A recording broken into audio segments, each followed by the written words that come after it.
जाणं सुद्धा तू कोर्टाचा आदेश असल्यामुळे कारवाई तेवढा म्हणेल, परंतु काय आहे तुम्हाला त्याची फॅक्ट सांगतो की प्रकार घडला इरेग्युलर घडला तर ते रेग्युलाइज होऊ शकत नाही। त्याच्या बाबतीत जर काही परवाट काढली तर मार्ग निश्चित निघेल, म्हणून पक्षांनी एकत्र आला पाहिजे। आता मी इथे आलोय म्हणून कामाच्या हिशोबाने आणि मी तुमच्यासाठी सर्वांसाठी आलोय।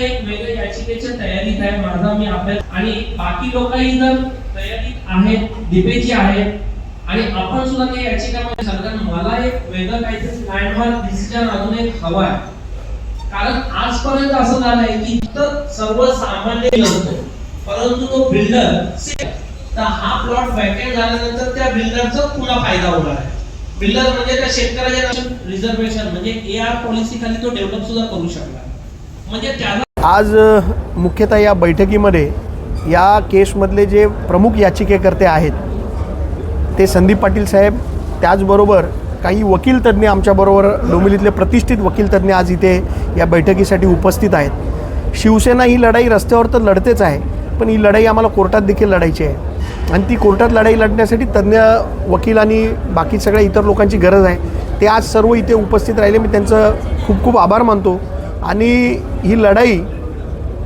एकदम आज या भूमिकेत आम्ही आहोत की लढाई रस्त्यावर तर लढणारच आहे, पण ही सुप्रीम कोर्टापर्यंत आम्ही लढाई घेऊन जाणार आहे। एक डोंबिवलीमध्ये याच विषयावरती एक भव्य मोर्चा काढण्याचं नियोजन आज आम्ही जाहीर केलेलं आहे।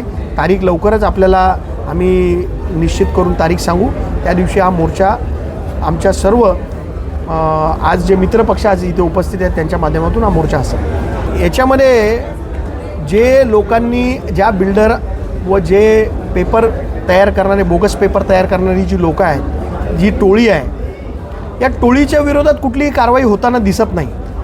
तर प्रथमतः आमचं म्हणणं तेच आहे आणि याचिकाकर्त्यांचं पण म्हणणं तेच आहे की ज्यांनी पेपर तयार केले ह्याच्यामध्ये बघा KDMCचे नकली प्लॅन पास तर आहेतच, रेव्हेन्यू डिपार्टमेंटचा सातबारा देखील आहे आणि मोजणी डिपार्टमेंटचा मोजणी नकाशा देखील याच्यामध्ये आहे। म्हणजे सरकारी यंत्रणेचा किती गैरवापर या गोष्टींमध्ये झाला आहे।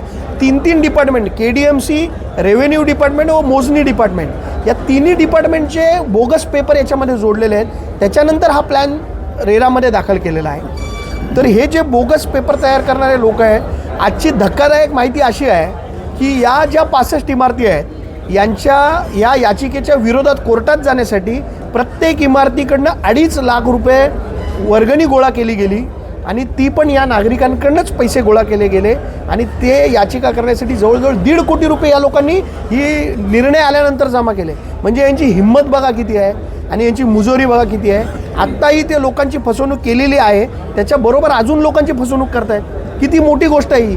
सरकारने आणि पोलीस यंत्रणेने याच्यात लक्ष घालावं आणि या आरोपींना जेलमध्ये टाकावं अशी माझी त्यांना विनंती आहे। तुम्ही आज विनंती केल्यानंतर किती पक्ष या बैठकीत सामील झाले? आज राष्ट्रवादी असेल, राष्ट्रवादी शरद पवार पक्षाचे भाऊ पाटील असतील, आमचे कॉम्रेड काळू कोमस्कर असतील, हे सर्व लोक आज इथे उपस्थित आहेत। आम्ही सर्व पक्षीयांना आवाहन केलं होतं, पण सत्ताधारी पक्षातले कोणी नगरसेवक किंवा कोणी पदाधिकारी इथे उपस्थित राहिले नाही। आम्ही आमच्या आव्हानामध्ये सर्वांना सांगितलं होतं की हा पक्षीय मुद्दा नाही आहे, हा डोंबिवलीचा मुद्दा आहे। सत्ताधारी पक्षाच्या लोकांनी पण यायला पाहिजे, पण इथले डोंबिवलीतले स्थानिक कोणी नेते आलेले नाही आणि त्याची खंत मला वाटते का हा मुद्दा माझा एकट्याचा नाही आहे, हा मुद्दा आपल्या शहराचा आहे। याच्यासाठी लढाई लढण्यासाठी आपण सगळ्यांनी उपस्थित राहायला पाहिजे होतं। आज 24 तारखेला गणेश नाईक साहेबांचा जनता दरबार ठाण्यामध्ये आहे आणि या जनता दरबारमध्ये या सर्व नागरिकांना घेऊन आम्ही जनता दरबारमध्ये जाणार आहोत आणि गणेश नाईक साहेबांकडे आम्ही आमच्या या विषयाची दाद मागणार आहोत।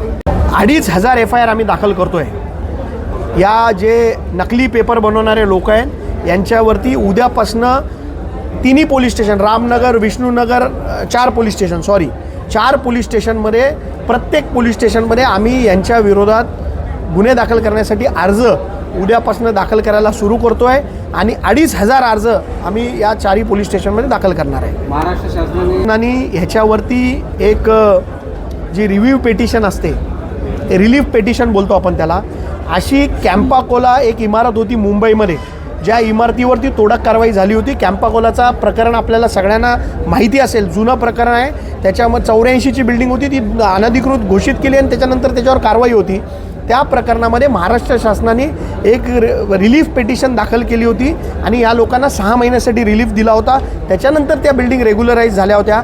तर कॅम्पाकोलाच्या धर्तीवर महाराष्ट्र शासनाने आणि KDMCने एक रिलीफ पिटिशन हायकोर्टामध्ये दाखल करून या लोकांना दिलासा द्यावा अशी विनंती देखील आम्ही करणार आहोत.